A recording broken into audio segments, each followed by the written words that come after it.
Okay, let's get started. We're looking at some material today about a new stablecoin on the block, focusing specifically on the euro. The source calls it Eurite, URI. Right, EURI. And the material makes it pretty clear right off the bat that it's positioned as a euro-backed stablecoin, one-to-one. That's sort of the foundational claim. Exactly. So our goal here for this deep dive is really to unpack what this source tells us.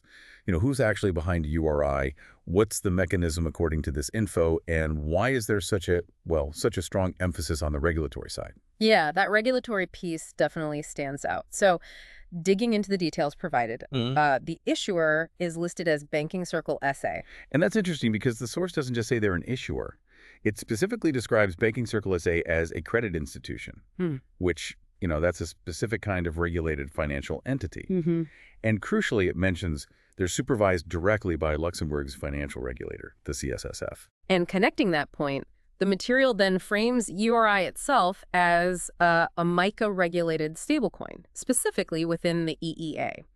The claim here, which is pretty interesting, is that this makes it one of the first euro stablecoins operating under that MiCA status. Okay, so MiCA-regulated. Why does the source make such a big deal out of this? What's the significance they're pointing to?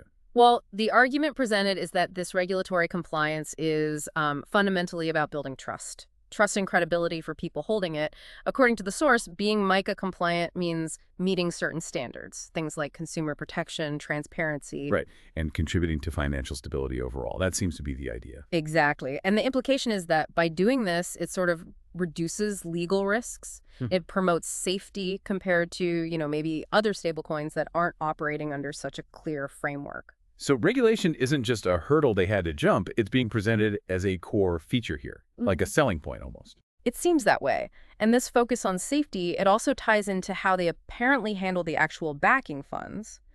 The source talks about a bankruptcy remote structure. Ah, okay.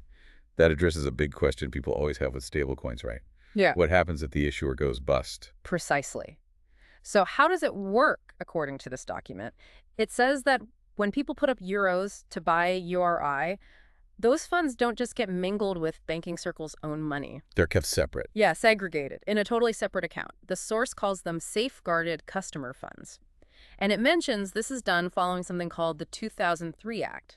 Now, it doesn't detail the whole act, but the point seems to be there's a legal basis for keeping these funds ring-fenced. So, legally distinct from the company's assets, potentially protected from creditors if things go wrong.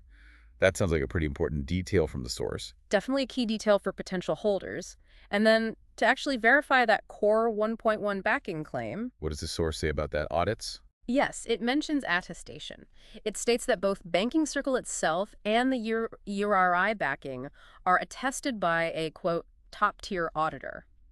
This is presented as the proof that the euros held in reserve actually match the amount of EURI out there. Got it. And practically speaking, where can people actually find or use URI right now based on this info? Currently, it says it's available on Ethereum and BNB Chain. Okay, so a couple of major chains. Yeah, and with plans mentioned to expand onto more blockchains later, so they're aiming for broader reach, it seems. So if we zoom out a bit, what this source describes is URI being positioned very deliberately. It's presented as MiCA-regulated, backed one-to-one by euros, and using this specific structure to safeguard the funds. Yeah, that's the picture painted by this material. It gives you a clear example of how one institution is trying to bridge, traditional finance regulation with digital assets in Europe. Using that regulatory framework and the fund protection as central elements.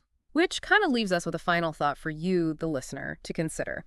If this approach becomes more common, stablecoins really leaning into regulation, explicit safeguarding mechanisms, how might that change things?